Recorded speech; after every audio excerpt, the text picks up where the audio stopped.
Hello, beautiful people. Welcome to this impromptu Facebook Live. I just got off of a beautiful coaching session that I had, and I felt called to come on here and share a little bit of what I think is really important that I talk about, because this has to do so much with your daughter's mental health. So for those of you who are brand new to this group, and if you don't know who I am, welcome. I am Brianna, and I help teen girls and young women end depression, anxiety, self-loathing, suicidal thoughts, self-harm, eating disorders, so that they can step into their confidence, their power, and love themselves. And actually, now I'm working with boys as well. And I just got off of a coaching session with one of my new boys that I'm working with. And I want to talk about this because this is universal for boys and girls, but it really goes back to, you know, when we look at depression and why are so many teen girls and young women struggling with depression that is, you know, for a lot of them, it's actually very debilitating. You know, they can't function. Like, I hear this constantly from girls that come to me, like, I can't function like a normal person, right? It's debilitating. They can't go out into the world, or they can't go to school. Like, how many of your daughters can't go to school, whether it's the anxiety that has gotten like off the charts, or if that's in combination with depression and anxiety, it's like the perfect storm. Of course they can't go to school, right? They can't get it together to do that, right? Because it's become debilitating. And so one thing that I want to talk about is, how long should your daughter have to punish herself? Or how long should your daughter have to pay for her past mistakes? Now, I want to talk about this because this is really important. Now, when we look at depression and what is depression and where is it stemming from, a lot of depression is these young people are not able to let go of their past, okay? What do I mean by that? Well, mistakes happen, right? They go through traumatic events that have shaped them into the people that they are today, but they don't know how to let go. They don't know how to forgive themselves. They don't know how to let go of their mistakes. They don't know how to heal from their trauma. That's a whole other thing, right? So what happens for so many of these young people is they keep focusing on whether it's past trauma or mistakes that they've made. But not only that, it's more than just that. They're focusing on that, but then they've created a story about who they think they are because of that mistake or the trauma or whatever it is that they've been through.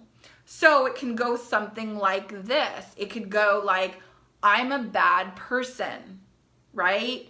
And then they create a story around that. So let's see what happens when your daughter creates a story around, I'm a bad person. Guess what's going to happen? She's going to look for evidence to prove that. Oh, hey, Lisa from Cape Cod. Must be cold out there. What's the weather in Cape Cod? I love Cape Cod. It's gorgeous out there.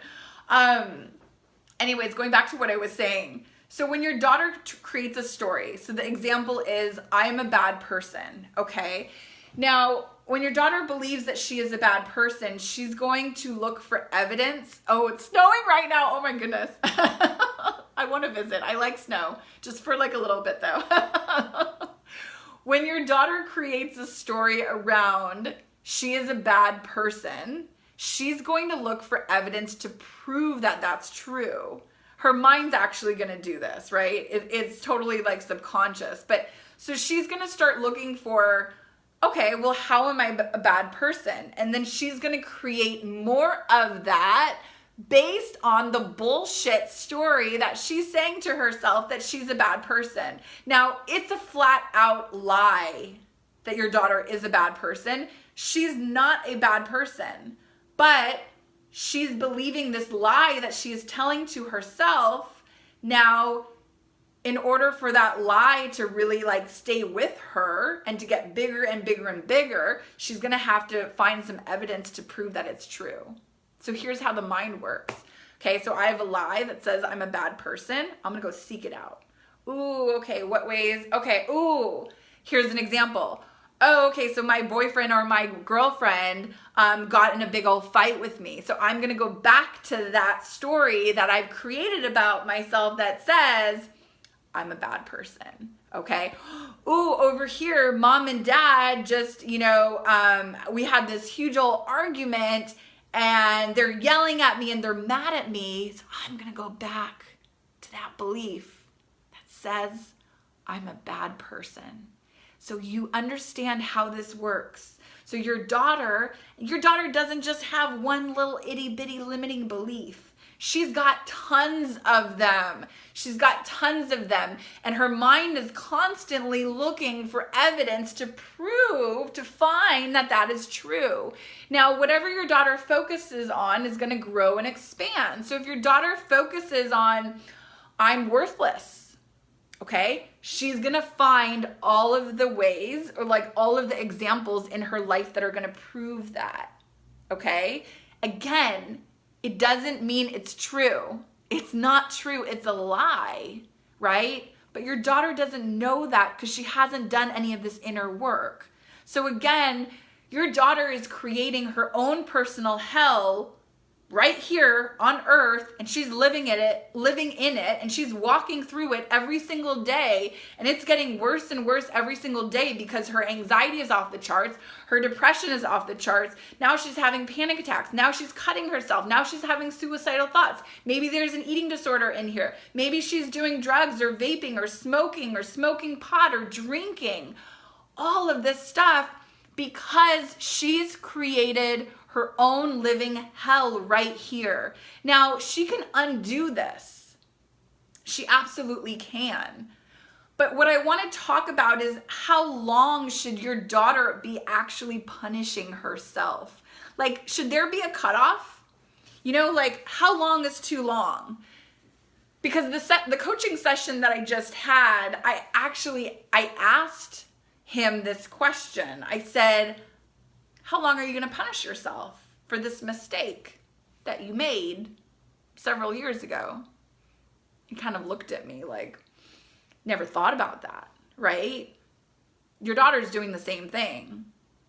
Your daughter is unable to let go of her past. Why?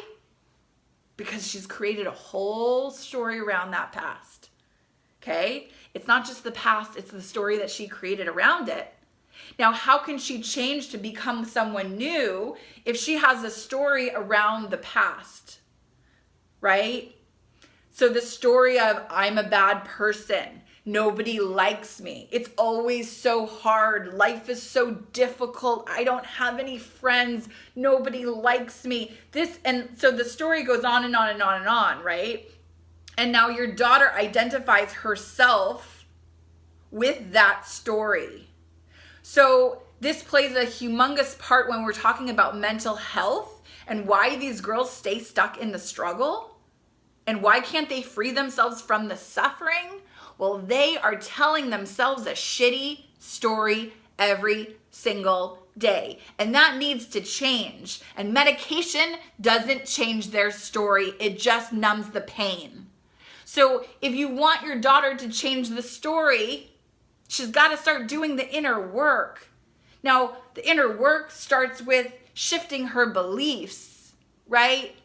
The beliefs are so important because without your daughter shifting her beliefs, she's going to get stuck in that old story and never change. And then she feels like a victim. Why me? Why is life so hard? Why does it suck to be me all the time?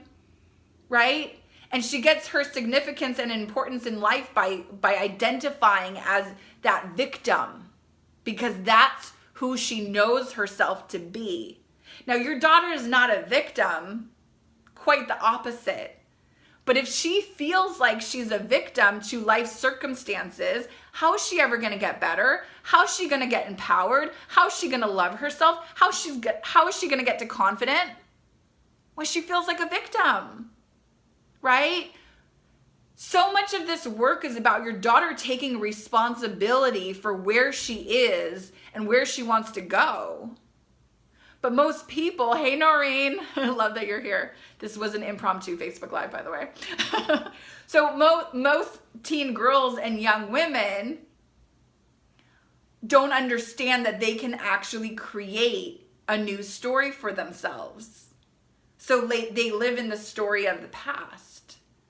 And that goes the story of their past mistakes, right? What they've done wrong, and they don't know how to let it go because they don't know how to forgive themselves. So that, what does that brew into? Depression. Major depression. I know, I just thought it was like, gotta watch. Noreen, you're so funny. Yeah, so, okay, so these girls are living in the past and they're punishing themselves for things that they've done, that they think they should have done it a different way, or they think, right, whatever the case may be. And so they keep punishing themselves. And so we try all these different things. We try the therapy and the medication and the inpatient and the outpatient and the this and the that and the this and the that. But if your daughter's still punishing herself for her mistakes, for her trauma, for things that she's been through, none of that stuff is gonna work. If your daughter still has the faulty beliefs that created all of that and that hasn't changed, none of the other stuff is gonna work. So there's so many pieces here, but if your daughter is not shifting her beliefs, she's not going to switch her story. And her story is what creates her identity. And that identity is who she believes she is. Now, one of the things that I always say to my clients is, I tell them, I say, repeat after me. You are not your past. You are what you choose to become. Meaning, you are not your trauma. You are not your past mistakes, right? You are none of those things. You are what you choose to become. And somewhere along the way, these girls and young women don't understand that. They never, right? They don't teach this in school. So they don't believe that they can actually forgive themselves. They don't believe that they can let go of who they used to be and step into and create a bigger vision, a better version of themselves. They don't think that they can do that because it goes against the story of who they think they are. So I talk about this in my free masterclass. If you haven't watched it, watch it. It's called Healing the New Medicine for Anxiety and Depression. And I believe I talk about this in there, but it's really creating their new identity. And this is why I have so many girls and young women come into my coaching program and have massive transformation. And sometimes it's a 12-week program, but sometimes I'm seeing girls transform in 4 weeks, 5 weeks, 6 weeks. Like, it starts happening quickly, right? It doesn't have to take so long, but your daughter has to change her story. And this is where we have to go. This is where we have to take it. Because as long as your daughter is stuck to a story that's no longer serving her, how's she going to change? She's not going to be able to, right? And what is the reason so many girls stay stuck to their stories? Because they're getting something out of it. Your daughter's getting something out of her story. Otherwise, she wouldn't be in it anymore. So the story of, oh, I'm worthless. Nobody likes me. I'm a victim. I'm so disempowered. I hate myself. This creates a story. And so if your daughter gets something out of that, why would she want to change it? Right? Maybe people feel sorry for her. Maybe you feel sorry for her. Maybe she gets a lot of attention at home because she's been struggling for so long and she doesn't want to give that up. Totally unconscious, right? But she doesn't want to give that up. Again, who would she be without her story? So really, this is really important, and it is such an important piece of your daughter's mental health that none of this is even brought up in the traditional approach. This will not be even addressed in therapy. It won't be addressed in inpatient or outpatient. Obviously, they're not going to get this by taking medication. This story, they're not going to get it there. But really what it comes down to is if your daughter wants to change her life, and if you want your daughter to transform, right? So she doesn't struggle with mental health for the rest of her life, she can. She absolutely can. But she's got to change her story that she's telling herself every single day. Because without that, nothing changes. So I'm going to go. I will leave you guys with that. If you have questions, comments, what story is your daughter saying to herself? You may not even know because she doesn't share that with you, right? But it doesn't matter. It's the story that she's telling herself. You don't have to be a genius to know what your daughter's story is. Just look at her life. If she's struggling with her mental health, if she's struggling with anxiety, if she's struggling with depression, if she hates herself, if she's cutting, if she's having suicidal thoughts, it's not that hard to figure out what their story is, right? They have a story that they're telling themselves. And if they're unwilling to even get the help, they don't want to change that story. Create a new chapter, absolutely. The story is a lie. Yeah, Noreen, it totally is. And I say that all the time. Like I say that to my clients. It's like you're creating your own personal hell right here. Don Miguel Ruiz talks about that in the 4 Agreements too. It's like we create our own hell. So we can have a heaven or we can have a hell. Well, we can't have both. So pick and choose which one you want to live in and just go live there. But there is a process. You can't just be like, okay, I'm going to live in heaven. Well, how do you make that happen? How do you make that happen? So if you're joining me live, I forgot to say this at the beginning, type in live below so I know you were watching me live. And if you're watching the replay, go ahead and type in replay. I see there's a few of you. If you have any questions, I'm happy to stay on and answer questions. But if I don't see any questions come in, I'm going to go. Well, I don't see any questions, so I will go. But like I said, if you have questions, leave them below. If you have not watched my masterclass, again, it's called Healing, the New Medicine for Anxiety and Depression. Your daughter has to create a new story if she's going to create a new life for herself. It's as simple as that. Her mental health, right? Her happiness, her joy, her abundance, her self-love, the healing, all of that, she's not going to get that if she stays in the old story that's no longer serving her. We got to create a new story, parents, and you, unfortunately, cannot create that for your daughter. She's got to learn how to create it for herself because she is responsible for her own mental health. Nobody is in charge of that other than her. But yes, she needs a new approach. If she's been struggling. If your daughter's good, then that's great. But if she is struggling, and if she's been struggling for years, then obviously something is not right. And that tells me that your daughter is still stuck in it's almost like it's an expired story. It needs to go back to the library. We need to get a new book. We need to start a new book here. And your daughter needs to start a new story for herself. Now, when she does this, her identity changes, and then she becomes the person that she wants to be. If you would like help with that, watch my masterclass, schedule a call with me, but not everyone do that because I can only help those girls who actually want the help. If your daughter does not want the help, I'm not the person to work with her, okay? I can only help those girls who want the help. If they don't, I can't get on calls with every single parent out there. It's a waste of my time. So if you're going to reach out to me, then your daughter has to want the help. Then let's have a call. And if not, that's okay. But hopefully at some point your daughter will want the help. So with that, if you're just tuning in, Shay, I saw you just come in. Go ahead and watch this from the beginning. There's lots of good information in this. And with that, I will leave all of you guys. Have an amazing weekend. I love you guys so much, and I'll talk to you soon. Bye.